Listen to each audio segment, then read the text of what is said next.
আসসালামু আলাইকুম বন্ধুরা, আশা করি আপনারা সবাই ভালো আছেন এবং সুস্থ আছেন। 2025 সালের নতুন এলসির দাম কত, ইয়ামা R15B4 ইন্ডিয়ান ভার্সন বাইকটি, সেটাই আজকের ভিডিওতে আলোচনা করব। ভিডিওটি প্রথম থেকে শেষ পর্যন্ত আপনাদের ধৈর্য সহকারে দেখতে হবে, তাহলে বুঝতে পারবেন।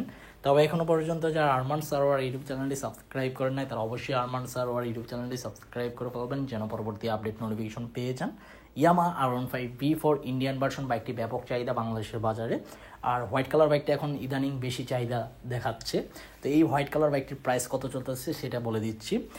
যেহেতু নতুন এলসি করে বাইক এনেছে, আগের যে এলসির বাইকগুলো ছিল তখন বাইকের দাম চাইতো আপনার 5,50,55,000 টাকা করে সেল করতো। এখন নতুন এলসির বাইকের দাম শুনতেছি আমি 5,75,000 টাকা আস্কিং প্রাইস।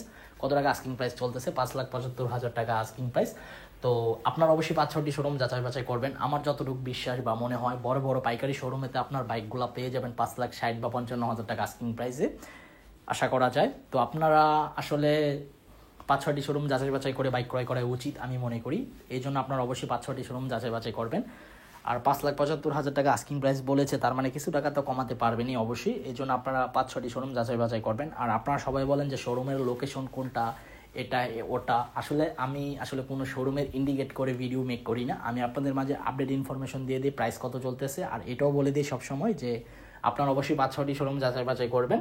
5-6টি শোরুম যাচাই বাছাই করে তারপর বাইক ক্রয় করবেন। কারণ একটা জিনিস কিনবেন 5-6 লাখ টাকার জিনিস বা একটা বাইক, আপনার অবশ্যই 5-6টি শোরুম যাচাই বাছাই করে বাইক ক্রয় করাই উচিত।